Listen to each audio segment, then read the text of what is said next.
हरे कृष्ण। तो नेक्स्ट, परम चेतन ईश्वर, page number 10 भूमिका। परम चेतन ईश्वर जीव से इस मामले में समान है। कौन से मामले में? कि भगवान और जीव दोनों की चेतनाएं दिव्य है। इसको दो श्रेणी रखी है, जीव में और भगवान में समानता क्या है और असमानता क्या है। तो समानता यह है कि दोनों दिव्य चेतनाएं हैं। ये चेतना मतलब पदार्थ प्रकृति से परे है। ये चेतना पदार्थ के संयोग से उत्पन्न नहीं होती। जैसे प्रभुपाद ने बुक लिखी लाइफ कम्स फ्रॉम लाइफ, या जीवन का स्रोत जीवन, वो जड़ से नहीं आता, पदार्थ से नहीं आता। ऐसा सोचना भ्रांति मूलक है, भ्रम भ्रम है, भ्रम पैदा करने वाला है कि पदार्थ से चेतना आती है। प्रभुपाद जी कहते थे केमिकल्स जितने होते हैं बॉडी में वो सब हम तुमको देते हैं, जो मतलब है अवेलेबल, उनको मिला करके बनाओ, चेतना प्रकट करो। वो नहीं कर सकते, चेतना कहीं से लेनी पड़ती है। ऐसे काम नहीं बनता उनका, बिना प्रकृति से कुछ लिए उनका कार्य बनता नहीं है। तो इस प्रकार से भगवत गीता इस सिद्धांत को स्वीकार नहीं करती कि चेतना भौतिक संयोग की किन्हीं परिस्थितियों में उत्पन्न होती है। तो भगवत गीता के अनुसार चेतना या कॉन्शियसनेस भौतिक संयोग से, केमिकल्स के मिश्रण से, आज की भाषा में किसी परिस्थिति में उत्पन्न होती है। ये भ्रम है, इसको स्वीकार नहीं करती गीता। ये चेतना भौतिक परिस्थितियों के आवरण के कारण विकृत रूप में प्रतिबिंबित हो सकती है, बिगड़े हुए रूप में प्रतिबिंबित हो सकती है, दिखती है, कुछ हो रहा है, एक चेतना है, कॉन्शियसनेस है, बट वो पदार्थ से नहीं आ रही। कहाँ से आ रही? जिस प्रकार रंगीन कांच से परावर्तित प्रकाश उसी रंग का प्रतीत होता है। रेड कलर का शीशा है, उसमें से जब किरण आती है तो वो लाल रंग की दिखाई देती है। परंतु भगवान की चेतना भौतिकता से प्रभावित नहीं होती। भगवान की चेतना भौतिकता से प्रभावित नहीं होती है, जीव के प्रसंग में है। जीव पदार्थ से प्रभावित हो जाता है, लेकिन भगवान प्रभावित नहीं होते। ये डिफरेंस है। समानता देखिए भी डिफरेंस है। भगवान कहते हैं कि मया अध्यक्षेण प्रकृति, अर्थात जब वे इस भौतिक जगत में अवतरित होते हैं तो उनकी चेतना पर भौतिक प्रभाव नहीं पड़ता। यदि वे इस तरह प्रभावित होते तो दिव्य विषयों के संबंध में इस तरह बोलने के अधिकारी न होते। कैसे? जैसे कि भगवत गीता में बोल रहे हैं। भगवत गीता में भगवान प्रकृति से परे होने का दावा कर रहे हैं, इतनी इतनी बातें बता रहे हैं। तो जैसे कोई पियक्कड़ व्यक्ति बोले हम प्राइम मिनिस्टर, हम ये, हमने वो कर दिया, हमने ये कर दिया, ऐसे नशे में धुत व्यक्ति की बात को कोई स्वीकार करेगा? वो तो प्रमाण थोड़ी है, पागलपन है। इसी प्रकार से ये जो है, ये भगवान कोई इस प्रकार से माया से प्रभावित होकर बोलते वो भी जीव की तरह, तो फिर उसकी कोई वैल्यू नहीं होती। यहाँ पर क्या है? यहाँ पर भगवान जो है माया से प्रभावित नहीं है, भौतिकता का उन पर प्रभाव नहीं पड़ा है, इसलिए उनकी वाणी की वैल्यू है। वो जो बोल रहे हैं उसको हम अथॉरिटी मानते हैं, प्रमाण स्वीकार करते हैं। भगवान प्रकृति में बंद करके नहीं बोल रहे हैं, मुक्त हैं। मुक्त क्या मतलब? बंधन में ही नहीं आते वो, इसलिए भगवत गीता बोलने के अधिकारी हैं। भौतिक कलमश ग्रस्त चेतना से मुक्त हुए बिना कोई दिव्य जगत के विषय में कुछ नहीं कह सकता।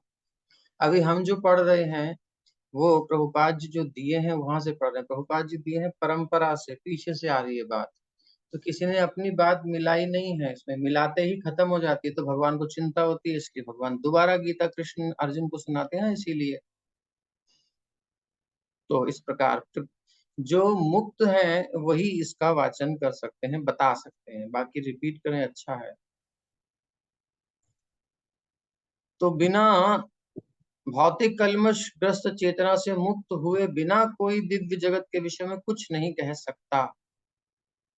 इसलिए भगवान भौतिक दृष्टि से कलुषित नहीं है, दूषित नहीं है, प्रभावित नहीं है। किंतु हमारी चेतना अभी भौतिक कलमश से दूषित है, तीन गुणों से प्रभावित है, सात्विक, राजसिक, तामसिक। हम पर गुणों का प्रभाव होता है। हमारा मन दिन में 36 बार बदलता है। कभी एक ही व्यक्ति के लिए अच्छा व्यू आता है, एक ही व्यक्ति के लिए बुरा व्यू भी आता है। एक व्यक्ति न्यूट्रल न्यूट्रल हो जाते हैं, ठीक है यार पता नहीं। जैसे कि उदाहरण के लिए एक पार्टी कुछ बोलती है, अपन उस व्यक्ति को कहते हैं वाह वाह वाह। दूसरी पार्टी अगेंस्ट बोलती है, डाउट तो लगता था कुछ तो हो सकता है। दोनों को बैलेंस करके कुछ बोलता है कि कहा नहीं जा सकता क्या है, तो हम भी न्यूट्रल हो जाते हैं, पता नहीं हाँ सही बात है कि ऐसे सोचना नहीं चाहिए। तो मन कितनी बार बदल गया हमारा, है ना। तो ये प्रभावित हो रहा है गुणों से, प्रकृति से। लेकिन भगवान क्लियर होते हैं, क्रिस्टल क्लियर है उनके सामने सब। ठीक है, तो भगवत गीता ये अंतर हो गया जीव में भगवान में। हमारी चेतना अभी भौतिक कलम से दूषित है। भगवत गीता शिक्षा देती है कि हमें इस कलुषित चेतना को शुद्ध करना है। शुद्ध चेतना होने पर हमारे सारे कर्म ईश्वर की इच्छा अनुसार होंगे और इससे हम सुखी हो सकेंगे। ऐसा नहीं कि हमें अपने सारे कार्य बंद कर देने चाहिए। मतलब लोग कहते हैं कि आंख बंद करो, ध्यान करो, साइलेंस साइलेंस, मौन, माइंड का साइलेंस, कोई थॉट नहीं आना चाहिए। थॉटफुलनेस खराब है। एम्प्टीनेस होनी चाहिए, शांत स्थिर, कोई विचार नहीं आए, अभिलाषा नहीं आए, जीरो अभिलाषा, अभिलाषिता शून्यम। अन्य हटा दीजिए बस। ऐसा ऐसा कहते हैं लोग, ऐसा नहीं हो सकता। हमें क्या करना है, हमें भगवान की इच्छा के अनुसार काम करने, काम बंद नहीं करने। अभी तो हमें अपने कर्मों को शुद्ध करना चाहिए, इच्छाओं को, कर्मों को शुद्ध करना चाहिए। और शुद्ध कर्म भक्ति कहलाते हैं। शुद्ध कर्म मतलब अर्जुन ने गीता सुनी, गीता को गीता से समझना है। अर्जुन ने गीता सुनी, तो अर्जुन ने गीता सुन करके चेतना शुद्ध की। शुद्ध चेतना में अर्जुन क्या कहते हैं, करिष्य वचनम तव, ये कृष्ण मैं आपकी इच्छा के अनुसार काम करूंगा। तो जो प्रभुपाद जी यहाँ दे रहे हैं वो बिल्कुल गीता से मेल खा रहा है कि नहीं खा रहा, डिसीजन, निर्णय। जो गीता का सिद्धि, गीता का श्रोता है, डायरेक्ट भगवान से सुनने वाला, उसकी चेतना में भी यही परिवर्तन है ना, जैसा यहाँ बताया जा रहा है। सिर्फ रूपा जी गलत नहीं कह रहे, तो टैली करते रहिए। तो हमें शुद्ध कर्म करने हैं, चेतना को शुद्ध करना है, तो ये कर्म भक्ति कहलाते हैं। तो एक्टिविटी रोकनी नहीं है, उनको प्योर करना है। भक्ति में कर्म लग सकता है कि सामान्य कर्म है, लेकिन वो कलुषित नहीं होते, इंटॉक्सिकेटेड, प्रभावित नहीं होते, या किसी प्रकार का उसमें दोष नहीं होता। दोष क्या है, गुणों से जब प्रभावित होते हैं, कर्म गुणों के अंतर्गत आते हैं, इंद्रिय तृप्ति के लिए किए जाते हैं, स्वसुख के लिए किए जाते हैं, तो फिर प्रकृति के गुण काम करते हैं। और गुणों में बंधन होता है, जन्म मृत्यु जरा व्याधि दुख दोषानुदर्शनम, ये सब जगह लगा रहेगा, है ना। तो उसमें बंधन है, हम उसके वश में हो जाते हैं, प्रभावित हो जाते हैं। लेकिन जब शुद्ध होते हैं कर्म, चेतना शुद्ध चेतना में शुद्ध कर्म किए जाते हैं, यानी कृष्ण चेतना में कृष्ण कर्म किए जाते हैं, कृष्णार्थाय अखिल चेष्टा, कृष्ण के लिए सारी चेष्टाएं की जाती हैं, तो उन्हें शुद्ध कर्म कहते हैं। और वो दूषित नहीं होते हैं, अर्थात कर्म बंधन वाले नहीं होते, क्योंकि वो यज्ञ स्वरूप भगवान की प्रसन्नता के लिए किए जाते हैं, उनकी इच्छा के अनुसार किए जाते हैं। तो एक अज्ञानी व्यक्ति भक्त को सामान्य व्यक्ति की तरह कर्म करते देख सकता है। अरे आप लोग प्रभुपाद जी से हिंदी के लेक्चर हैं, आप सुना करिए प्रभुपाद जी के लेक्चर्स, इंग्लिश में भी हिंदी में भी, जो समझ में आए। इंग्लिश भी सरल होती है प्रभुपाद की। तो उसमें कहीं चर्चा चल रही है, कुछ इंडियंस हैं, कुछ भारतीय बैठे हैं, और चर्चा के बीच में प्रभुपाद कहते हैं, ये गधा बनता, माया का गधा। वो गधा, वो इतना मूर्ख होता है, उसको ये नहीं पता कि भाई क्यों मैं इसका इतना कपड़ा ढोता हूँ, और चड्डी भी पहनने को नहीं देता। ऐसा प्रभुपाद बोलते हैं, इतना कपड़ा ढोता है धोबी का, और उसको एक चड्डी भी नहीं मिलता है, फिर भी वो गधा गधा इसलिए तो कहलाता है। दिन रात धोबी का कपड़ा धोता है, उठाता है, मतलब कमर पर ढोता है, और क्या मिलता है उसे बदले में, थोड़ी सी घास डाल देता है। अब वो इतना ही मूर्ख है, उसको ये समझ में नहीं आता, ये घास तो मुझे जंगल में कहीं भी मिल जाएगी, इसके लिए काहे मैं इसकी गुलामी करूं। इसीलिए तो किसी को गुस्सा आता है, आता होगा शायद, बुरा लग रहा होगा कि हमें गधा कह रहे हैं, मतलब प्रभुपाद हम माया के, तो माया का गधा बनता है ऐसे ही चीज। तो अब गधे माया के सारे हिनहिना गए, परेशान हो गए, तो तुरंत प्रभुपाद से काउंटर एक्ट करते हैं। प्रभुपाद ऐसा कैसे कह सकते हैं, गधे की तरह काम नहीं करना चाहिए, आप भी तो गधा की तरह काम करते हैं। प्रभुपाद तुरंत उत्तर देते हैं, हाँ हम भी गधा है, लेकिन हम कृष्ण का गधा है, तुम माया के गधे हो, यही अंतर है। तो तुरंत शांत। तो कृष्ण का गधा बनना है, माया का नहीं बनना है। माया कुछ नहीं देगी, भगवान स्वयं को दे देते हैं। तुलसी दल मात्रेण जलस्य चुलकेन वा विक्रीणीत स्वात्मानम। खुद को बेच देते हैं भगवान, दे देते हैं। भक्त बेचे तो बिक जाते हैं भगवान, इतने मतलब इतने अपने आप को छोड़ देते हैं भक्त के हाथ में, इतने निर्भर हो जाते हैं। ये शक्ति है भक्ति की, जब कृष्ण की प्रसन्नता के लिए कार्य किया जाता है। देखने में लगता है साधारण कर्म है, लेकिन बहुत बड़ी बात है। इससे क्या होता है, घंटी बजाने से, अगरबत्ती दिखाने से? तुमको पता नहीं, इससे बहुत कुछ हो जाता है। प्रभुपाद ने अगरबत्ती और घंटी बजा करके और मृदंग बजा बजा करके पूरी दुनिया को एक ऐसी चीज दे दी कि वो आज तक बजा रहे हैं और सब दुनिया में आनंद पा रहे हैं। इससे बहुत कुछ होता है, प्रकट प्रमाण है। तो सामान्य कर्म लग सकते हैं, जनरल संसार में भी कर रहे हैं, जैसे वो कहते हैं ना, हम भी गधे की तरह लगे पड़े हैं। तो माया के गधा नहीं, माया के गधे को सोचता है कि भगवान के भक्त भी दिन रात इनको टाइम नहीं है, एक दिन छुट्टी नहीं लेते, सुबह उठ जाते हैं, रात को सोते हैं, और मतलब लगे ही रहते हैं। इनको देखो, इनको रेस्ट वेस्ट कुछ नहीं है, ये तो गधे बने हुए हैं। तो एक्चुअली वो गधे नहीं है, वो वाले माया के नहीं है, वो कृष्ण के हैं। यानी उनके कर्म सामान्य स्तर पर नहीं है, उनके कर्म कृष्ण कर्म है, जिनमें कोई साइड इफेक्ट नहीं है, कोई बंधन नहीं है जन्म मृत्यु का।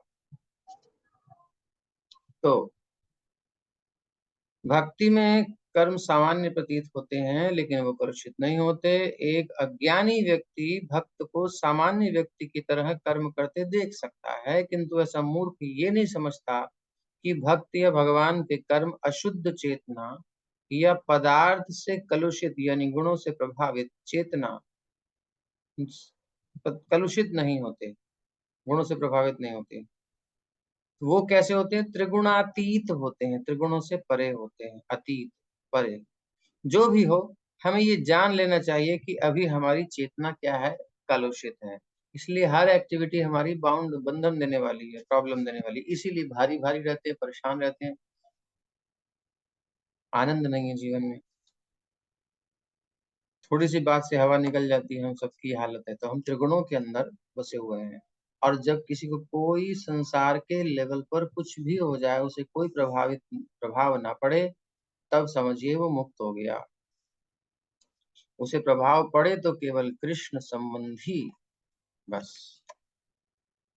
जैसे कि कुंभन दास जी थे, कुंभन दास जी ही थे शायद वल्लभ संप्रदाय के। तो इधर गोवर्धन में श्रीनाथ जी हैं, जो हमारे गोपाल जी थे, पहले माधविंदपुर ने प्रकट किया, और फिर बाद में सेवा इनके पास गई तो उनको श्रीनाथ जी कह दिया, गिरिराज धारण करके। तो उनके सामने पद गा रहे थे, पद गाते गाते बड़ा आनंद में गा रहे थे। उनकी सेवा ही थी वो रोज की, भगवान को राग भोग की सुंदर गायन सुना करके पद सुनाने की। अब इधर कान में आकर के किसी ने कह दिया कि आपका पुत्र मर गया है। अब ये तो सुनते ही मान मूर्छित होकर बेहोश होकर गिर पड़े। अब देखो क्या, क्यों गिर पड़े, बताइए, कौन बताएगा? क्योंकि कर्म माया में थे, इसलिए वो मूर्छित हो गए। माया में थे। हाँ प्रभु जी, 2 मैसेज और आए हैं निधि हाँ माता जी का कि वो माया के वशीभूत थे तो ये, और बिकॉज़ ही हाँ कुडन्ट परफॉर्म कृष्ण से। तो ये जो है मोह के वशीभूत थे, माया में थे ये लोग, हम जैसे लोग, जैसे कि भक्त के कर्म को साधारण जीव नहीं समझ पाते, तो जिनका ये आंसर है, जिन्होंने नहीं दिया वो भी समझ लीजिए। तो ये एक है हमारा, इस जो लिखा है इसका प्रमाण। वो बेहोश हुए, और हम में से कितने लोगों ने सोच लिया कि मोह के कारण, पुत्र स्नेह के कारण या आसक्ति के कारण, लेकिन ऐसा नहीं था। तो because he could not perform Krishna सेवा, दैट्स राइट। क्योंकि उनकी भगवान की सेवा में आसक्ति थी, वो लग रहा था कि वो अपने पुत्र में आ सकते हैं। पुत्र मर गया तो क्या होगा, सूतक होगा, सूतक होगा तो मंदिर में आना मना होगा, मंदिर में नहीं आएंगे तो सेवा छूट गई ना। ये शोक हो गया उनको।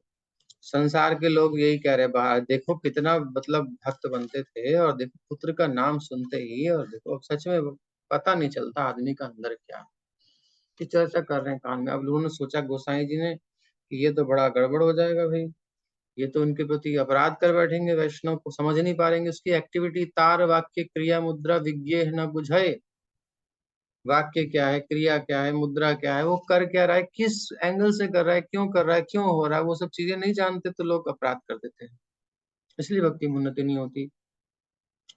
तो अब गोसाई जी ने कान में आकर कहा चिंता मत करो, आपके ऊपर कोई सूतक पातक नहीं लग रहा, आप तो इन सबसे मुक्त हो, आसक्ति से मुक्त हो, आप तो गिरधारी के भजन गाओ। एकदम से वो एकदम से उठ करके बैठे और शुरू कर दिया उन्होंने गाना। ये है, तो हमारी चेतना कलुषित है, ये हमें समझ लेना चाहिए।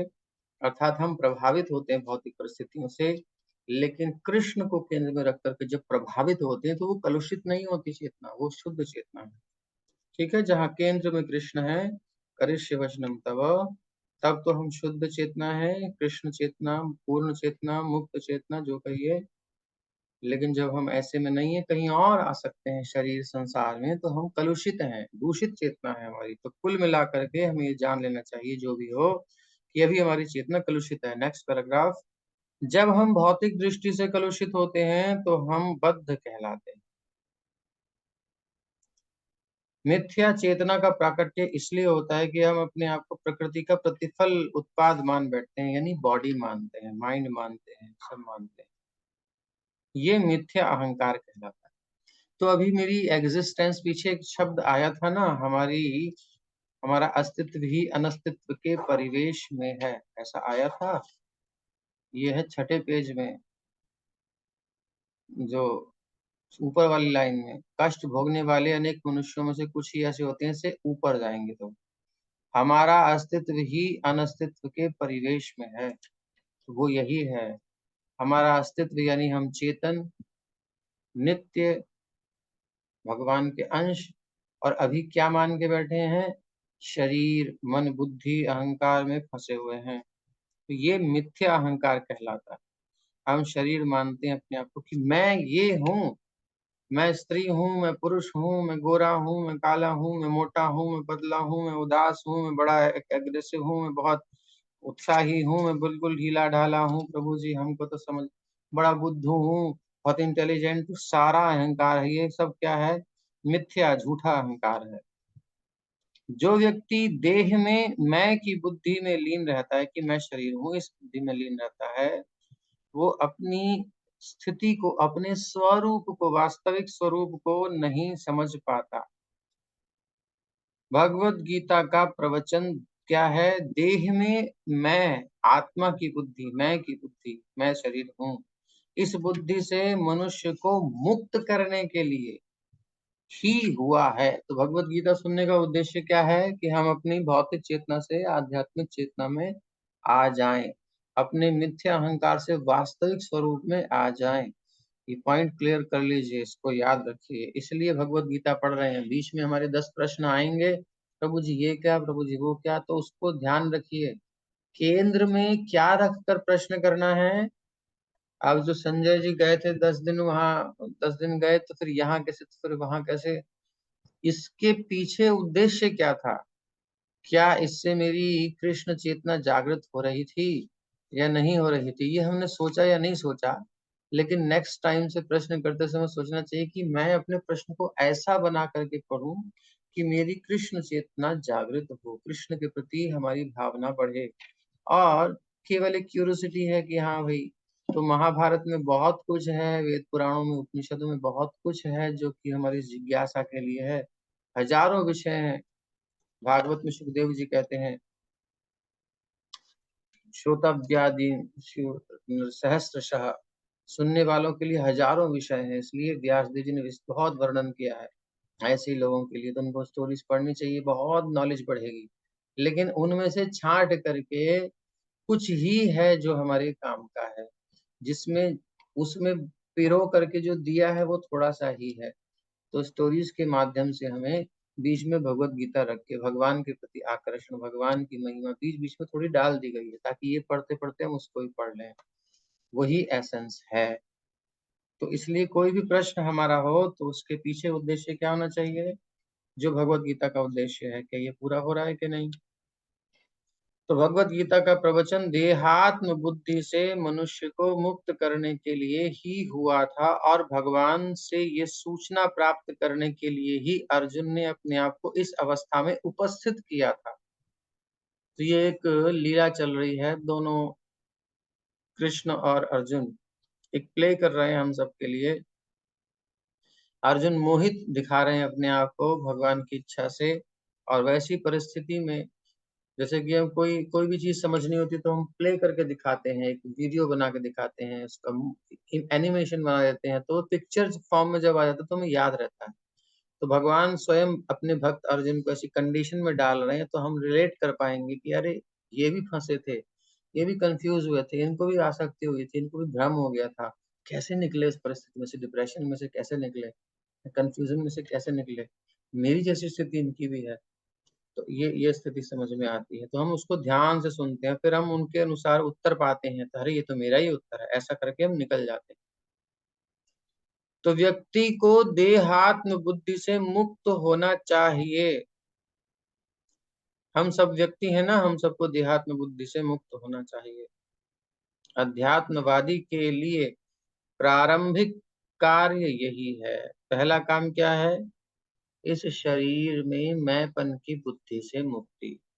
लेकिन हम गीता सुनते हुए, नाम जप करते हुए, और कितनी बार नहीं, लगभग लगभग इसी चेतना में रहते हैं, और थोड़ा सा ऊपर नीचे होता है तो प्रभावित हो जाते हैं, किसी से, इससे उससे, इसकी बात से उसकी बात से हम प्रभावित हो जाते हैं, और हम अपने मूल उद्देश्य को भूल जाते हैं। गीता का उद्देश्य है देहात्म बुद्धि से मुक्त होना, और हम थोड़ा सा सम्मान नहीं मिला, थोड़ा किसी ने पूछा नहीं, थोड़ा आगे पीछे हो गया तो हमको लगता है बुरा।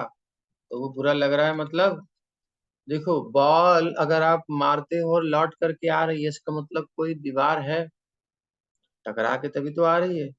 दीवार तोड़ दो, है ही नहीं दीवार, बॉल फेंको लौट के आएगी क्या, नहीं आएगी। तो अहंकार की दीवार होती है, तो प्रशंसा, निंदा, अनुकूल प्रतिकूल सब लगता है, लौट करके हमें मिलता है। किसी ने प्रशंसा करी, फूल के कुप्पा हो गए, किसी ने गालियां बक दी, बुरा भला कह दिया, इतना गुस्सा आता है कि बस क्या कर दें। तो ये सब अहंकार के दोनों साइड हैं, एक साइड में अच्छा लगता है, एक साइड में बुरा लगता है। ये दोनों बॉल हमारे पास आ जाती है, कैसी भी बॉल होती है, तो हम अहंकारी हैं, ये समझ लेना चाहिए, और यही हमारा रोग है। तो इसी व्यक्ति को देहात्म बुद्धि से मुक्त होना चाहिए। अध्यात्मवादी के लिए पहला काम ये है। तो हम सब अध्यात्मवादी हैं कि भौतिकतावादी, भगवत गीता के स्टूडेंट बन रहे हैं तो हम कौन हैं, भले ही भौतिकतावादी हो लेकिन हमें बनना क्या है, अध्यात्मवादी। और अध्यात्मवादी का पहला काम क्या है, इसको याद कर लीजिए, हम सब अध्यात्मवादी बन रहे हैं तो अध्यात्मवादी का पहला काम क्या है, अपनी देह में मैपन की बुद्धि से मुक्त होने का प्रयास करना। फिलहाल तो यही कहना पड़ेगा, वैसे मुक्त होना चाहिए, ये पहला काम है, बाकी के काम दूसरे हैं। इसको पकड़ के रखना है अपने मन में, दिन में काम करते, चलते फिरते, उठते बैठते, किसी की प्रशंसा, किसी की निंदा सुनते हुए भी। तो जो बंधनों से छूटना चाहता है, यही तो बंधन है। अभी हमको किसी ने कुछ कह दिया, बुरा लग गया, किसी ने कुछ कह दिया, खुश हो गए, हम तो बंधन में है ना। इसलिए तो पूरी मीडिया नचा रही है, इसलिए तो आदमी कंफ्यूज है आज। जो आता है उसके दिमाग को घुमा के चला जाता है, बटन घुमा देता है, सब ओपन है। पहले मीटर अंदर लगते थे घर के बिजली के, अब बाहर लगते हैं, कभी कभी लोग गड़बड़ भी कर देते हैं, है ना। ओपन में पड़ा हुआ है सब हमारा, कोई भी आके हमारे कान उमेट के चला जाता है और हम परेशान हो जाते हैं। तो ये है, ये बंधन ही तो है। तो जो बंधन से छूटना चाहता है, बंधनों से जो मुक्त होना चाहता है, उसे सर्वप्रथम ये जान लेना होगा कि वो ये शरीर नहीं, जड़ यही है समस्या की। कोई भी कॉन्फ्लिक्ट होता है, कोई भी समस्या आती है, तभी होती है जब ये अहंकार बीच में आता है। ठीक है। यही समस्या है और कोई समस्या नहीं है। सारी समस्याओं की जड़, बंधनों की जड़। तो पहला काम ये। फिर मुक्ति का क्या मतलब है? मुक्त होना, छूटना। तो मुक्ति का मतलब क्या है? लोग इसमें भी कंफ्यूज हैं। तो मुक्ति का अर्थ है भौतिक चेतना से स्वतंत्रता, कि मैं ये शरीर हूँ, मैं संसार का हूँ, मेरा ये काम, मेरा वो काम, मेरे को ये जरूरी, मेरे को वो जरूरी। ये चेतना हमारी, इससे मुक्त होना ही मुक्ति है। भौतिक चेतना से स्वतंत्रता। तो भागवत में सुखदेव जी क्या परिभाषा देते हैं? मुक्ति हित्वा अन्यथा रूपम स्वरूपेण व्यवस्थिति। मुक्ति क्या है? बोले मुक्ति अन्यथा रूपम हित्वा, अन्यथा रूप जो हमने मान लिया अपने आप को, उसको हित्वा त्याग करके, स्व अपना जो मेरा वास्तविक स्वरूप है, स्वरूपेण व्यवस्थित ही, व्यापक रूप से, अच्छी तरह से, प्रॉपर स्टेटस उसमें सिचुएटेड हो जाना, स्थित हो जाना।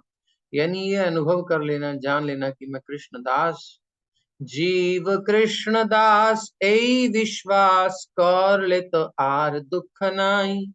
इतना बस विश्वास हुआ कि मैं कृष्ण दास हूँ, मैं आत्मा हूँ, मैं कृष्ण का हूँ, तो बस ऐसा सोचते ही सारे दुख खत्म। ऐसा सही है कि नहीं है? प्रैक्टिकल अभी आप करके देख लो।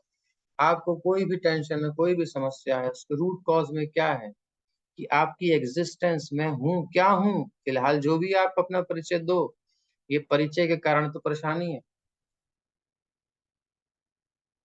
जैसे कि कभी कभी क्या होता है, हम सपना देखते हैं। कल गए हम, तो कल पता नहीं कैसा सपना पहली बार ही हमें आया, सपने तो आते नहीं है। तो वहां जने कौन से जंगल में पहुंच गए कि दो जने और हैं, और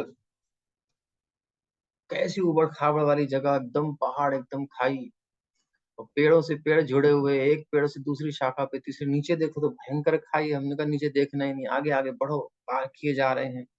तो भी आगे आता है कोई असुर है, और ये पहाड़ है, ये इस रूप में आ गया है, इसको तोड़ दिए हैं, नीचे गिराते हैं, एक दो तीन।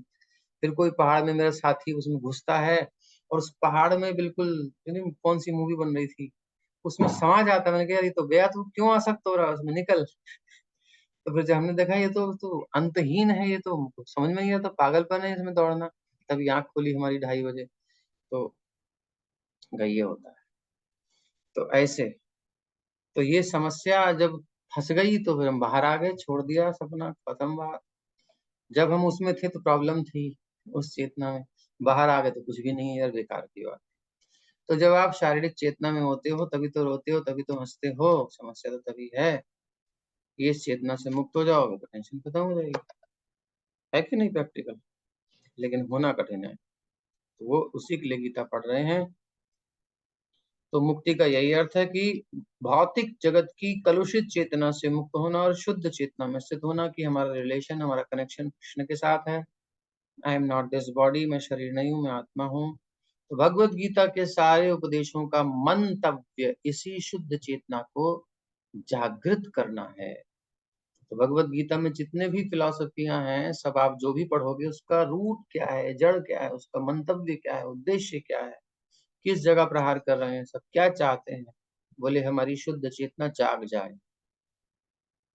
इसीलिए हम गीता के अंत में कृष्ण को अर्जुन से ये प्रश्न करते पाते हैं कि भाई तुमको वो चेतना प्राप्त हो गई जिसके लिए गीता सुनाई थी कि नहीं? तो शुद्ध चेतना का मतलब भगवान के आदेशानुसार कर्म करने। इसको प्रभुपाद बार बार क्लियर कर रहे हैं, कंफ्यूजन न रह जाए कोई। शुद्ध चेतना का क्या अर्थ है? तो उत्तर है भगवान की इच्छा के अनुसार, भगवान के आदेश के अनुसार कर्म करना। शुद्ध चेतना का यही सार है, एसेंस है। भगवान का अंश होने के कारण हम में चेतना पहले से ही रहती है, कहीं से आती नहीं है। चेतना तो रहती है, हम चेतन हैं, लेकिन हम में निकृष्ट गुणों द्वारा प्रभावित होने की प्रवृत्ति पाई जाती है। निकृष्ट गुण यानी कि भगवत गुणों के अलावा संसार में जो भी गुण है वो सब निकृष्ट गुण है। उसी में हम खिंच जाते हैं। हम टीवी, सिनेमा, इसको उसको फलाना ठिकाना जो भी देखते हैं वो कहीं आकृष्ट होकर के देखते हैं तो बस वो गुणों में तो आसक्त हो रहे हैं, हमें अच्छा लग रहा है ना। कृष्ण के सामने नाम रूप गुण लीला में कितने हम टाइम बिता पाते हैं, इसमें टिकना मुश्किल हो जाता है और वहां समय निकल जाता है। तो अभी हम क्या हो रहे हैं, निकृष्ट गुणों द्वारा प्रभावित होने की प्रवृत्ति पाई जाती है हमें। इसलिए इसको बहुत ध्यान रखना है कि हम भगवत गीता पढ़ें और धीरे धीरे अपना समय इसमें अधिक दें। और थोड़ा बहुत संसार की बात इधर की बात होती है तो हमारा मन चला जाता है, जाएगा, ये टेंडेंसी रहती है हमें। वो उसमें मत देखो, परेशान मत हो, फिर इधर लगो। परमेश्वर, लेकिन भगवान जो है परमेश्वर होने के कारण कभी भी प्रभावित नहीं होते इस भौतिक गुणों द्वारा, प्रकृति गुणों द्वारा। परमेश्वर तथा क्षुद्र जीवों में यही अंतर है, सिमिलरिटी और डिफरेंस दोनों आ रहा है। अब बहुत सुंदर गोपाल जी कह रहे हैं कि भाई ये चेतना क्या है, फिर व्हाट इज दिस कॉन्शियसनेस।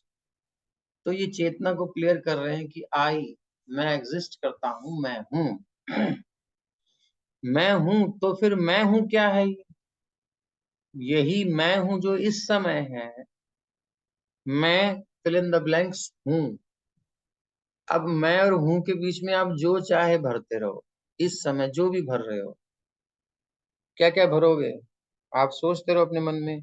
मैं बहुत सुंदर हूँ, मैं इतनी सुंदर नहीं, मैं बहुत मोटी हूँ, मैं इतनी मोटी नहीं हूँ, मैं अभी बच्ची हूँ, मैं अभी बुढ़ा हो गया हूँ, अरे मैंने सब जान लिया, मैं सब जानता हूँ, अरे मैं तो देखने आया हूँ क्या हो रहा है। तो मैं हूँ के बीच में बहुत कुछ आ गया ना, जो भी डालोगे यही है कलुषित चेतना। तो कलुषित चेतना में मैं हूं का अर्थ है कि मैं सर्वे सर्वा हूं, मैं ही भोक्ता हूं। तो अब सर्वे सर्वा और भोक्ता लेकर के ही हमारी सारी बातें चलती हैं। मेरे कंट्रोल से बाहर कैसे हो गया, ये हो कैसे सकता है। ये बच्चा मेरी बात क्यों नहीं मानता, मेरे कंट्रोल से बाहर कैसे हो गया। ये मेरे पति देव मेरी बात पहले सुनते थे, अब बिल्कुल नहीं सुनते। ये श्रीमती जी हमारी बात मानती थी जब नई नई आई थी, अब तो बिल्कुल भी हम तो चुप होना पड़ता है हमें। तो जहां भी है ये सर्वे सर्वा होने का भावना, भोक्ता, मेरे सुख के लिए सब कुछ, मैं एंजॉयर हूँ, ये जो भावनाएं हैं यही है कलुषित दूषित चेतना। ये संसार चलायमान है, तो हमारी सबकी चेतना कलुषित है तो क्लियर है ना। तो ये संसार चलायमान है क्योंकि प्रत्येक जीव यही सोचता है कि वही इस भौतिक जगत का स्वामी और सृष्टा है, बनाने वाला है, मैंने सब बनाया, मैंने किया। भौतिक चेतना के दो मनोमय विभाग हैं। तो मन में मनोमय विभाग दो हैं। कहो मत किसी से कुछ मत दिखाओ, मन ही मन हम सोचते हैं, उसमें क्या चलता है, दो विभाग हैं। एक के अनुसार मैं क्रिएटर हूँ, मैं सृष्टा हूँ, मैंने किया, मैंने करा, मैंने मेरी वजह से हुआ।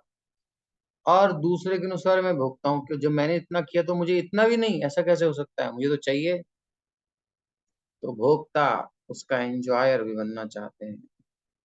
तो हमने किया और हम भोगेंगे, हमने कमाया हम खाएंगे। ये सब भौतिक चेतना है, कलुषित चेतना है। लेकिन वास्तव में परमेश्वर ही सृष्टा है और भोक्ता दोनों है। अब उदाहरण के लिए कुछ भी ले लो, संसार में जो कुछ भी है उसमें से हमने क्या बनाया है, एक चीज बताओ।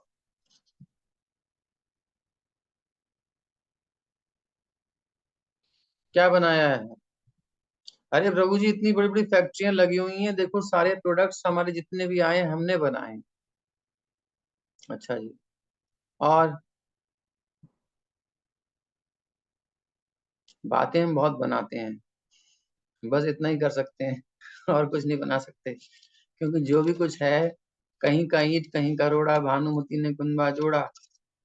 जोड़ा कि नहीं जोड़ा, बताओ क्या हमने पैदा किया था बनाने में।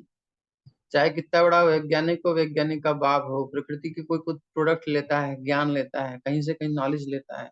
कैमरा बनाने वाले ने आईज को फोकस करके देखा कि कैसे लेंस है इसके अंदर, कैसे राइट लाइट जाती है रेटिना पर, चित्र उल्टा बनता है सीधा बनता है, ये सब खोज कर करके इसने अपना कैमरा बना दिया। ऐसे नेचर में बहुत कुछ देख देख के आदमी कर रहा है। अपना इन्वेंशन क्या है? जो भी कुछ है बुद्धि है, उसकी प्रकृति की बुद्धि है, भगवान ने दी है बुद्धि उसको। किसी के पास मूर्ख है, अज्ञानी है, जड़ बुद्धि है, उसके उद्गम बुद्धि को बिल्कुल इंटेलिजेंट बना के दिखाओ। जो मंद बुद्धि कहलाते हैं, मंद बुद्धि रोग है जिसको, उस व्यक्ति को तुम बहुत इंटेलिजेंट बना के दिखाओ। इतना इंटेलिजेंट बना दो नंबर 1 क्लास का, अगर तुम कंट्रोल कर सकते हो तो। थोड़ा बहुत लिमिट में जा करके उसको बहुत मेहनत करके पुश कर दोगे, लेकिन वो नहीं दे सकते ना। तो बुद्धि तो भगवान ने दी है, प्रकृति प्रदत्त है, प्रकृति भगवान के निर्देशन में कार्य करती है। उसको बहुत विस्तार करेंगे तो कोई लाभ नहीं है। तो कुछ भी आप उठाते हो वो हमने नहीं बनाया है। अरे प्रभु जी, हमने हमने अपने बच्चे को पैदा किया है, तुमने पैदा किया कभी? तो पता था क्या हो रहा है अंदर? कुछ पता नहीं था तुमको अंदर कितना बड़ा विज्ञान है। ये तो भागवत में वर्णन, गर्भ विज्ञान में आप देख सकते हो। तो उस प्रकार से वो सब में भी हमारा कंट्रोल नहीं है। कई बार बच्चा मैच्योर नहीं होता, वो मर जाता है अंदर, माँ बाप कुछ नहीं कर पाते, माँ दुख हो जाती है, बहुत परेशान होता है। तो कंट्रोल कहाँ है? तो नियंता तो नहीं है ना हम, सृष्टा भी नहीं है ना हम। देखा जाए तो लिमिटेड हमको पावर जो दी गई है, तो वो हम नियंत्रित हैं कि इतना ही यूज कर सकते हो, इससे ज्यादा एक्सेस नहीं है आपके पास, लिमिटेड है। तो हम नियंत्रित है ना कि नियंता है। हम सृष्टा नहीं है, हमारी सृष्टि करने वाला कोई है, सृष्टि ये सब बनाने वाला कोई है। ये डीएनए की संरचना करने वाला, इतना सूक्ष्म, इतना कॉम्प्लिकेटेड डायग्राम बनाने वाला कोई है, जो कि जीन में अलग अलग आगे आगे चलता चला जाता है, इतना सुंदर जेनेटिक। ये सब कोई देने वाला है, किसी ने बनाया है ना। हमने क्या किया है? हमने उसका अध्ययन किया है, तो वो भी भगवान की दी हुई बुद्धि से। नहीं है बुद्धि, किसी मंद बुद्धि को पकड़ के कोई बुद्धिमान बना सकता है क्या? जो रोग है मंद बुद्धि का रोगी है, उसकी बुद्धि अत्यंत मंद है, जन्म से ही ऐसा ही है वो। डॉक्टर फेल है, वहां कुछ नहीं कर सकते। तो कहाँ है हम कंट्रोलर, कहाँ है हम भोक्ता? तो ये हो गया एक मनोमय विभाग, जिसके अनुसार सोचते हैं कि मैं सृष्टा हूँ, नियंता हूँ। और दूसरा है मैं भोगता हूँ, मनोमय विभाग। माइंड में एक और चीज चलती है, वो है कि मैं भोगता हूँ, एंजॉयर हूँ। क्या एंजॉय करोगे? एंजॉयमेंट जो परमानेंट चले, जो हमें दुख ना पहुंचा पाए, तो एंजॉय क्या करते हो? जो चीज एंजॉय करने जाते हो, बाद में पता चला उसमें फंस गए, छींटी जाती है बड़ी मस्ती से, अरे किधर है किधर है किधर है, सुगंध आ रही है, पहुंच गई शहद के पास, खाते खाते उसमें समा जाती। स्वाहा। भोगा न भुगता वयमेव भुगता। भोग नहीं भोगा गया, चैंटी ब्रह्मभूत हो गई, वो भोग ली गई। तो हम भी जीवन भर भोगते भोगते खुद भुग जाते हैं, पास आउट हो जाते काल हमें भोग लेता है। मृत्यु सर्वहरश्चाहम, भगवान तो भोक्ता भगवान हुए ना। भोक्तारम यज्ञ तपसाम। भोक्ता, भोगने वाली वस्तु नष्ट हो जाए, भोगने वाला नष्ट ना हो, एक तो ये कंडीशन है। हमारे केस में क्या है? वस्तु हम चाहे कितने आम खाएं, अभी भी प्रकृति में आम है। कितना विषय भोग करें, अभी भी विषय भोग संसार में है। आदमी चला जाता है, विषय भोग यहीं रह जाते हैं, वस्तुएं यहीं रह जाती हैं, भोगा कहाँ? ठीक है ना। और वास्तव में भोक्ता क्या है? भगवान भोक्ता है। कैसे? भगवान जिसे भोगते हैं वो भी नित्य हो जाता है। भगवान का जो भक्त बनता है, यानी भगवान जिसको भोगते हैं, जिसकी सेवा ग्रहण करते हैं, जिससे सुख प्राप्त करते हैं, उसकी सेवा सुख लेते हैं, तो भगवान उसको भी आनंदित करते हैं, उसे भी नित्य कर देते हैं। वो जन्म मृत्यु के चक्र से मुक्त हो जाता है। ये है भोक्ता, भगवान का भोक्तापन।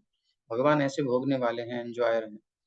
उनको वो सेवा करने वाला वो भी मस्त हो जाता है, अमर हो जाता है। ये है भगवान भोक्ता। और हम खुद ही मर जाते हैं, हम भुक्त हो जाते हैं, भोग नहीं पाते। क्लियर है? तो दोनों मनोमय विभाग, एक के अनुसार मैं कंट्रोलर हूँ, यानी सृष्टा हूँ, मैं बनाऊंगा, मैं नियंत्रण करूंगा। दूसरे के अनुसार मैं भोक्ता हूँ। लेकिन वास्तव में परमेश्वर सृष्टा और भोक्ता दोनों हैं।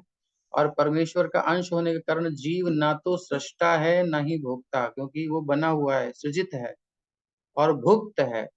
जीव सृजित है और भुक्त है, वो भोक्ता और सृष्टा नहीं है, क्रिएटर नहीं है, क्रिएटेड है। एंजॉय नहीं है, एंजॉयड है।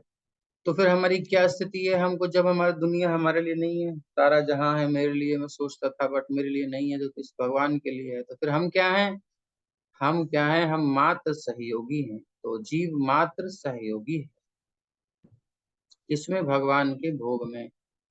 वह सृजित और भुक्त है। उदाहरणार्थ मशीन का कोई एक पुर्जा संपूर्ण मशीन के साथ सहयोग करता है, इसी प्रकार शरीर का कोई एक अंग पूरे शरीर के साथ सहयोग करता है।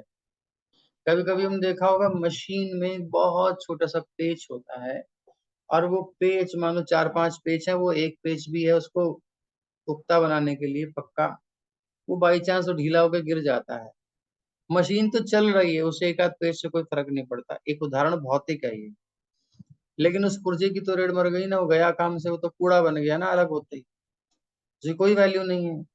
100 करोड़ की मशीन में से एक पेज गिर जाए तो वो कूड़ा है, लेकिन जैसे ही वो उसको कोई इसका वर्कर, अरे यार इसका पेज निकल गया, कहाँ है? यहीं कहीं होगा, पकड़ लिया, पकड़ करके लगा दिया, तो फिर वो 100 करोड़ की कीमत जब आकी जाएगी तो उसकी भी कीमत उसमें आ गई ना, तो उसकी भी कीमत हो जाती है। ऐसे ही जीव जब भगवान से कनेक्टेड होता है, सेवा के माध्यम से जुड़ता है, तो उसकी वैल्यू हो जाती है। और जब वह भगवान से पृथक होकर भोगना चाहता है, नियंता बनता है, तो फ्रस्ट्रेट हो जाता है, परेशान हो जाता है, बार बार जन्म मृत्यु के चक्कर में पड़ता है, पद दलित होता है, जूता खाता है, माया के थप्पड़ खाता है, बुरी हालत। जैसे झाड़ू में पहुंचता है, जो नीचे गिर जाता है पेच, अगर वो नहीं आया भक्त की या वर्कर की दृष्टि में, तो वो तो ऐसे ही झाड़ू वाड़ू में कूड़े में जाएगा, कचड़े में जाएगा, उसकी कोई वैल्यू नहीं। तो जीव भी जो भगवान की सेवा में लगता, कोई वैल्यू नहीं। दुनिया में देख लो, कोई किसी को नहीं पूछ रहा है, कोई किसी को नहीं पूछता, कोई भी किसी को नहीं पूछता, सब स्वयं को पूछते हैं। अपने अनुकूल है तो ओके वेरी गुड, अपने प्रतिकूल है तो साइड में हो जाओ, सीधी बात।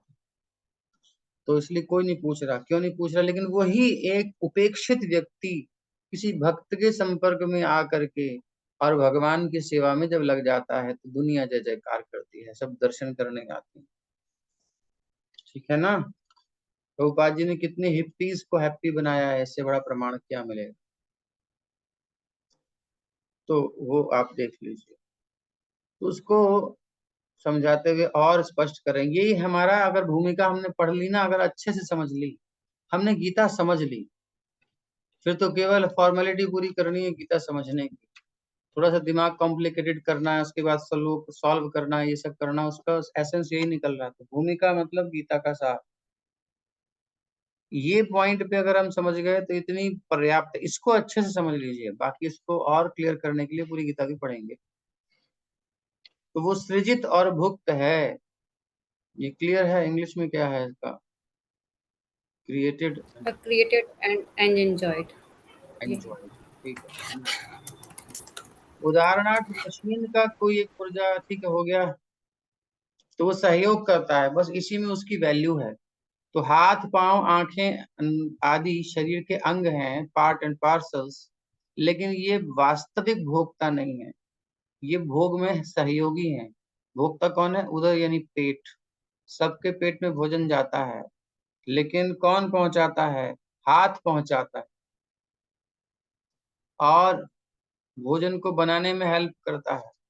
पांव चलते हैं, लेकर के आते हैं, जाने आने में हेल्प करता है। दांत चबाते हैं, हाँ, ये सब मेहनत कर रहे हैं, लेकिन जो कुछ नहीं करता वो है पेट, और बिना किए कराए मौज करता है, वो है पेट।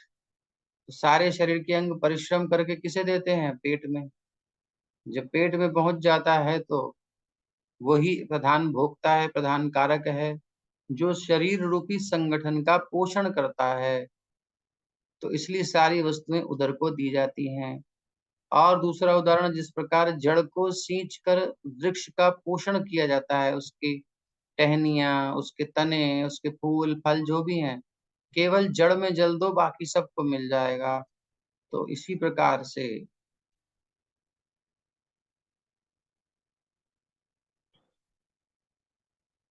शरीर को स्वस्थ रखना है तो उदर पूर्ति में सहयोग देना होगा सारे अंगों को। बस ऐसे ही जैसे अंग और अंगी, उदर और उसके अंग, पेड़ और उसकी जड़, तो जड़ की जगह भगवान को रखो, उधर की जगह भगवान कृष्ण को रखो, और बाकी सब जितनी भी इंद्रियां हैं या टहनियां पत्तियां हैं, दोनों साइड से समझा रहे हैं कि केंद्र में भगवान जब रहेंगे तभी जीवन में ब्लिस रहेगा, हैप्पीनेस रहेगी, आनंद रहेगा, और कोई टेंशन नहीं रहेगी, कोई समस्या नहीं रहेगी। जब जीवन के केंद्र कृष्ण हो जाएंगे, यानी कृष्ण चेतना में हम आ जाएंगे, तो इस समस्याओं का समाधान हो जाएगा। तो हमारा काम क्या है? हाथ का काम है कि जो भी बढ़िया गुलाब जामुन, आम आए, तरबूज आए, खरबूज आए, ले करके और सीधा मुंह में पहुंचा जाए, बस। बाकी कुछ नहीं करना इसने। सैलरी तो दी नहीं इसको, कुछ तो मिला नहीं है। बोले मिलता है, आजकल ऑनलाइन मिल जाता है, दिखता नहीं है बाहर से, कैश पेमेंट नहीं मिलता है।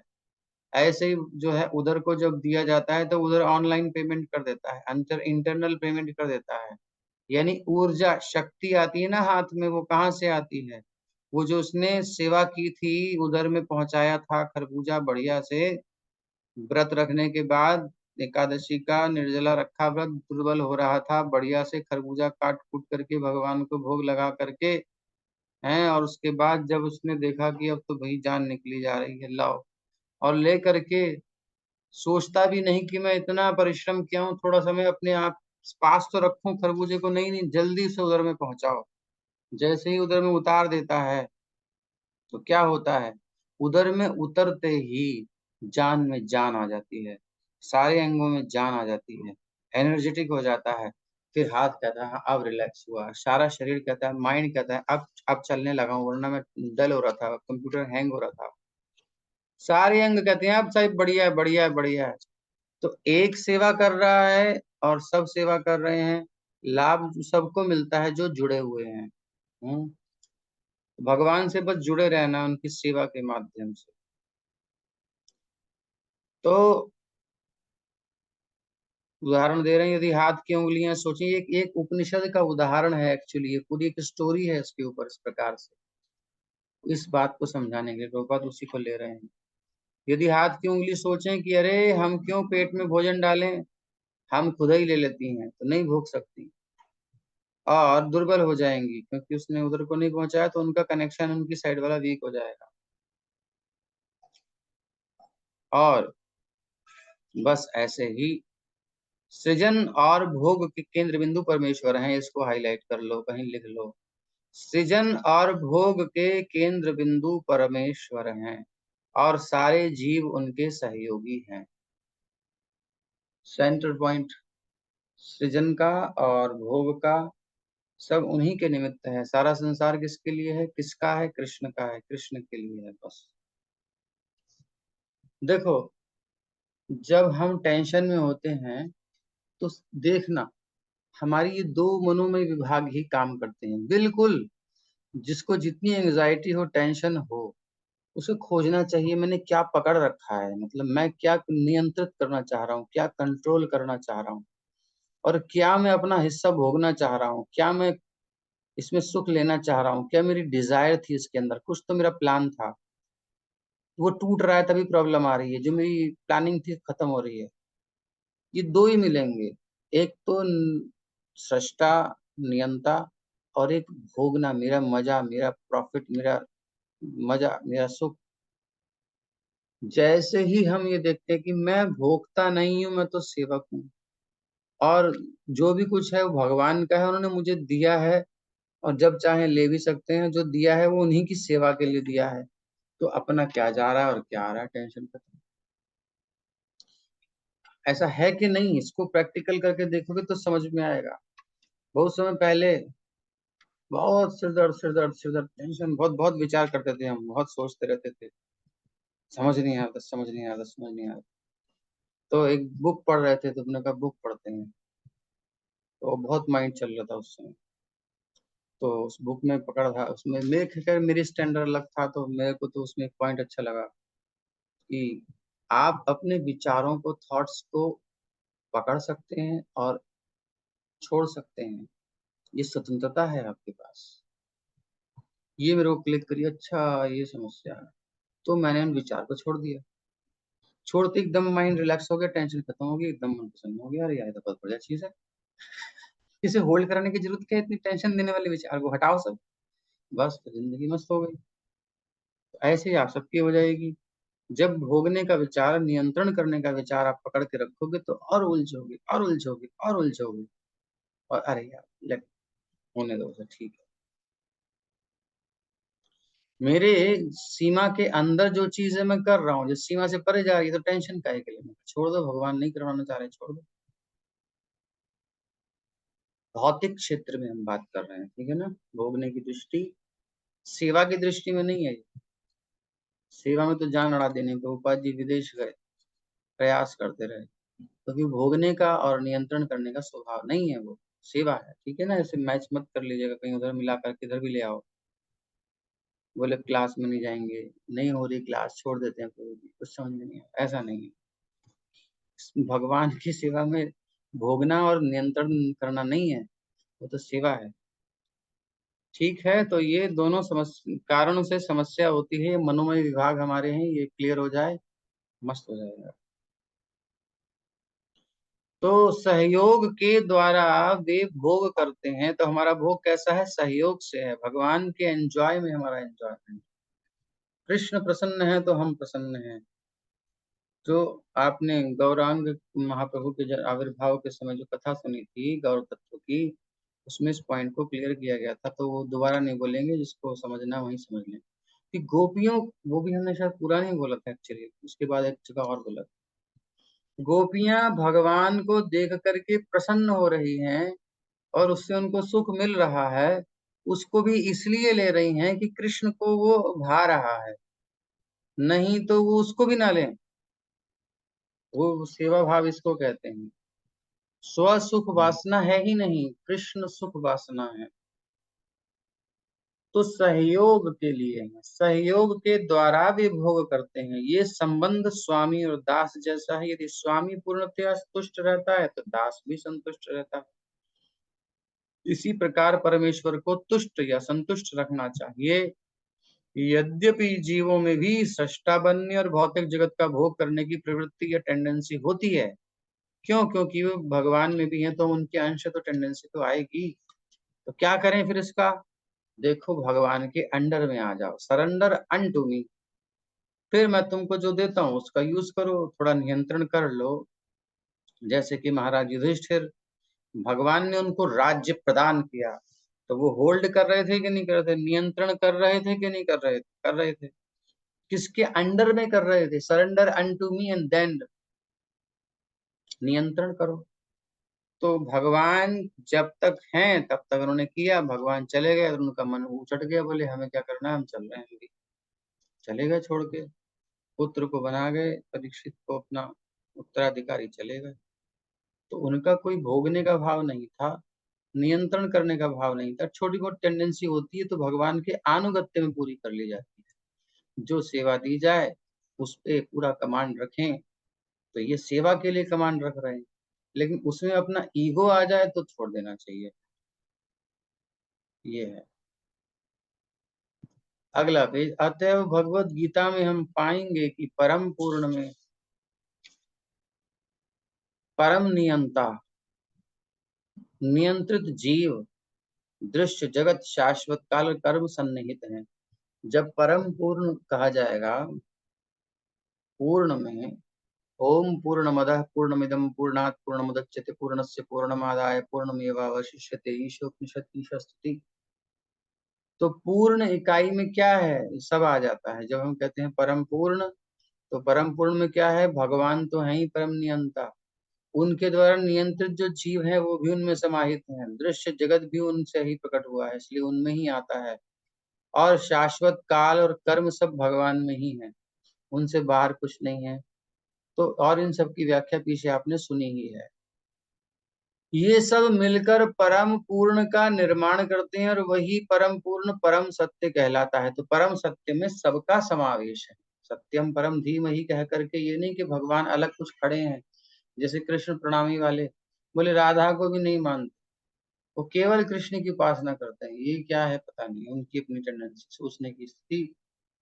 परम पूर्ण में सब है, सब समाया हुआ है, उनसे अलग कुछ नहीं है, जब परम पूर्ण को कहते हैं।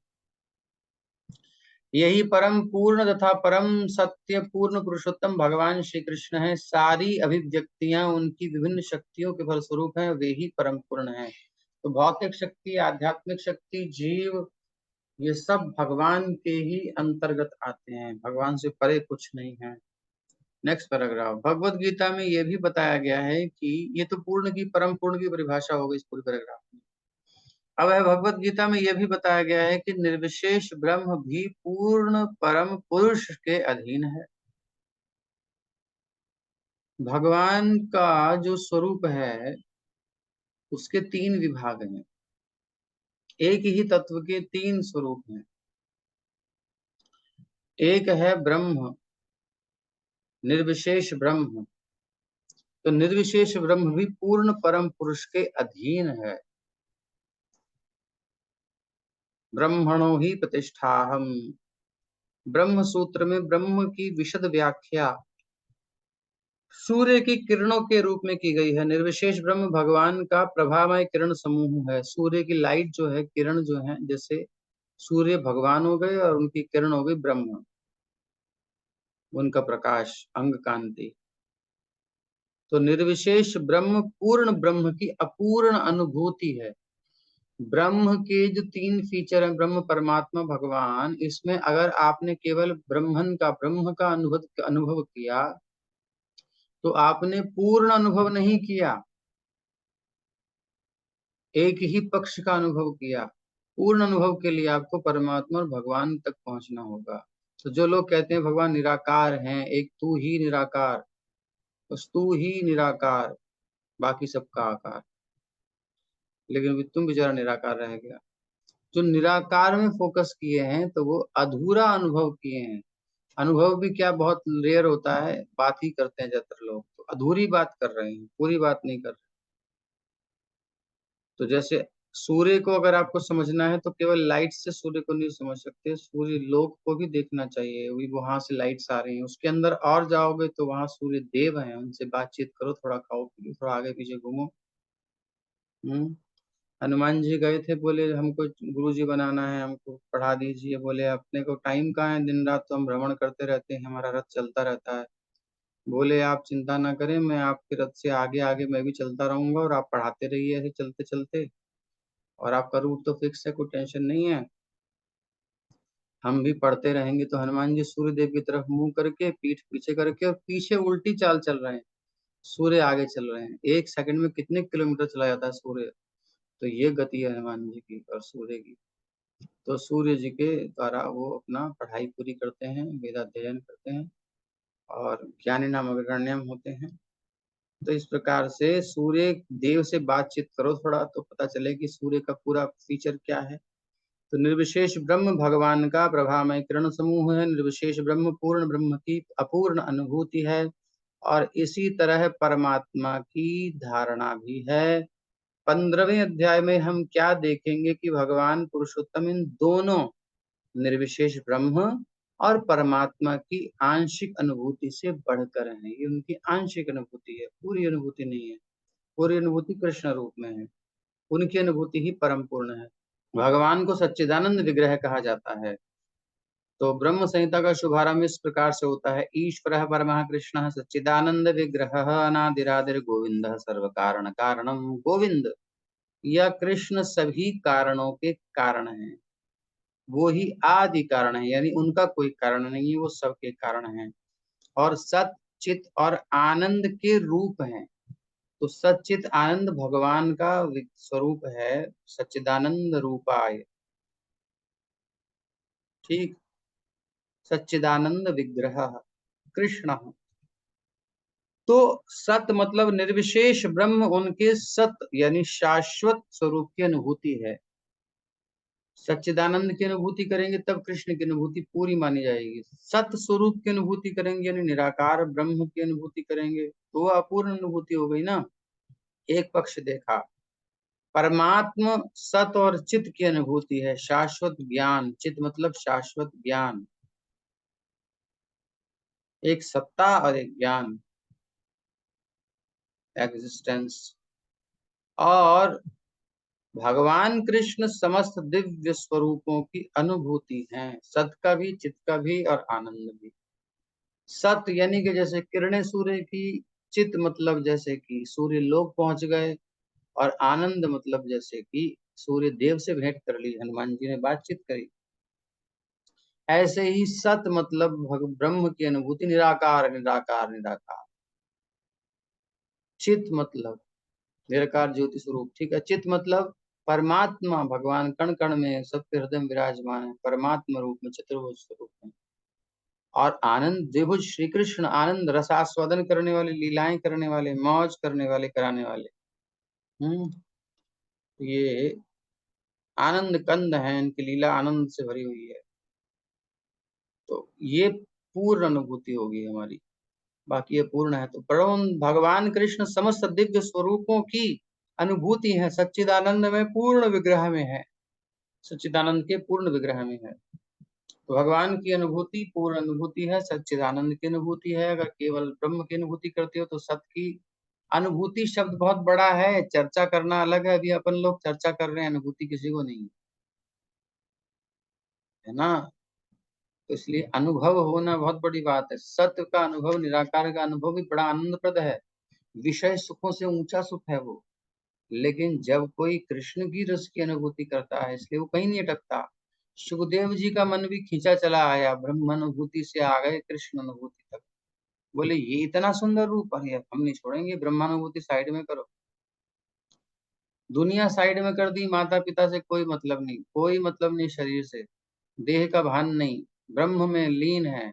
लेकिन उस स्थिति में भी कृष्ण के नाम रूप गुण लीला से खिंच गए और आ गए भागवत पढ़ने के लिए। सुखदेव जी सरीखे मुक्त संत, जो जन्म से ही मुक्त है, गर्भ से ही मुक्त है। तो इस प्रकार से जो अल्पज्ञानी होते हैं वो भगवान को निर्विशेष मानते हैं, परम सत्य को निराकार मानते हैं। वो जो निराकार मानते हैं वो कैसे हैं? ज्ञानी हैं, लेकिन अल्प ज्ञानी है, थोड़ा ज्ञान है उनको, और चाहिए उनको, और थोड़ा स्टडी करना चाहिए। लेकिन वो हैं दिव्य पुरुष, भगवान निर्विशेष नहीं है। और सारे वैदिक ग्रंथ कह रहे हैं, कठोपनिषद 2:2:13 में कहा गया है। और जिस प्रकार हम सभी जीव हैं, हम सबकी अपनी अपनी व्यष्टि, एक इंडिविजुअलिटी है, एक सत्ता है। उसी प्रकार परम सत्य भी अंततः एक व्यक्ति हैं।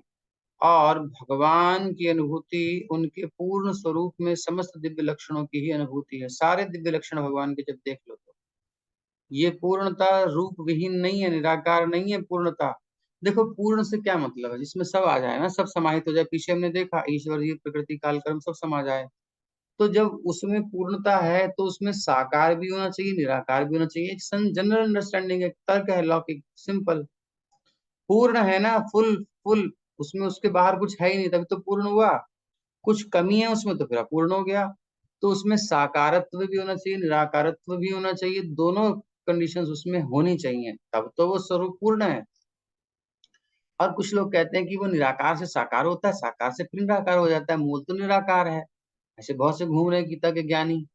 और अब तो पैसे दे दे करके चैनलों पर भी आते हैं और यूट्यूब के शॉर्ट्स में घूमते रहते हैं। एक पैंट शर्ट वाले, दाढ़ी वाले हैं, अद्वैत उनका जो है आधार है, नाम समझ लो। उनका ये कहना है कि हाँ, मूर्ति की भी कोई सफल प्रयोग है। मूर्ति जो है ना, मूर्ति तो केवल निराकार सत्ता तक जाने का एक साधन मात्र है। ऐसे बहुत से बुद्धिमान पड़े हुए हैं, वो फिलोसफी पढ़ पढ़ के और लोगों को मूर्ख बनाते हैं। उनके पीछे ये नहीं बुद्धि आती कि जब वो उसका स्वरूप बना और फिर बिगड़ा, यानी निराकार हो गया, तो वो नित्य कहाँ है?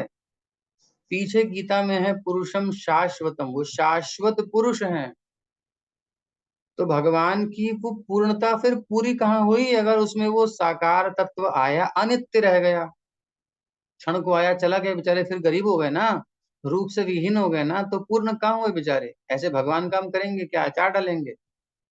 हमें तो उनकी लीलाएं देखनी है, उनसे बातचीत करनी है, प्रेम करना है। खाक प्रेम करेंगे निराकार से?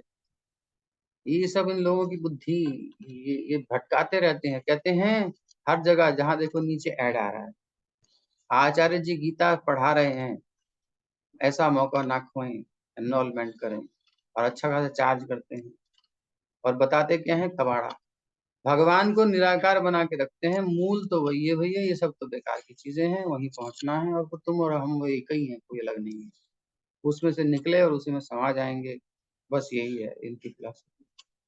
तो ऐसे ज्ञान को लेने के लिए लोग ताबड़तोड़ आते हैं, पैसा खर्च करते हैं, सब व्यवस्था करते हैं ना।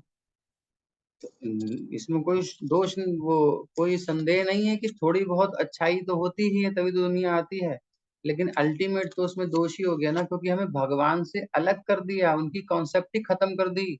जिंदगी में कभी नहीं भगवान के रूप में विश्वास करेंगे ऐसे लोग। और जबकि भगवान कहते हैं कि सरेंडर अनटू मी, मन मना मुझ में, अपना मन लगा अर्जुन, मुझ में लगा मन। और अर्जुन गीता सुनने के बाद ये नहीं कहते हम जान गए तुम निराकार हो, साइड में हटो, हैं? ऐसा नहीं कहते अर्जुन। अर्जुन कहते हैं करिष्य वचनम तव, प्रभु मैं आपकी बात मान के आपके अनुसार काम करूंगा। ये थोड़ी कहा कि अरे तुम और हम एक ही तो है यार, क्या बात है, आ जाओ हाथ मिलाते हैं। ये भी अपने ही सब लोग हैं, ये थोड़ा मैच खेल रहे हैं, थोड़ा क्रिकेट चल रहा है या युद्ध चल रहा है, बढ़िया चल रहा है, चलने दो। ये सब शरीरों का खेल है, आत्मा तो एक ही है। ऐसा कुछ भी अर्जुन ने नहीं कहा, लेकिन ये गीता के तत्व ज्ञान बताने वाले ये सब करते हैं। अब इसलिए कंफ्यूज होता है आदमी। कितना क्लियर है? तो भगवान, मैं ये कहना चाहता था कि निराकार साकार दोनों ही पूर्ण है, हमेशा है, नित्य है। रूप भी नित्य है, निराकार स्वरूप दोनों ही इनमें है, इससे तो परिपूर्ण है वो, वरना बेचारे अधूरे रह जाएंगे। तुम्हारे ठाकुर जी अधूरे हैं, तुम्हारे निराकार। तो यही कह रहे हैं कि यदि वो निराकार है या किसी अन्य वस्तु से घट कर है, तो वो सर्वथा पूर्ण नहीं हो सकता। जो सर्वथा पूर्ण है उससे हमारे लिए अनुभव गम्य तथा अनुभव से अतीत हर वस्तुओं से युक्त होना चाहिए, अन्यथा वो पूर्ण नहीं हो सकता। इस पर विचार करो, मनन करो, और फिर खोद खोद के प्रश्न लेके आओ, फिर चर्चा करेंगे। श्रीमद् भगवद गीता यथारूप की जय, श्री प्रभुपाद की जय।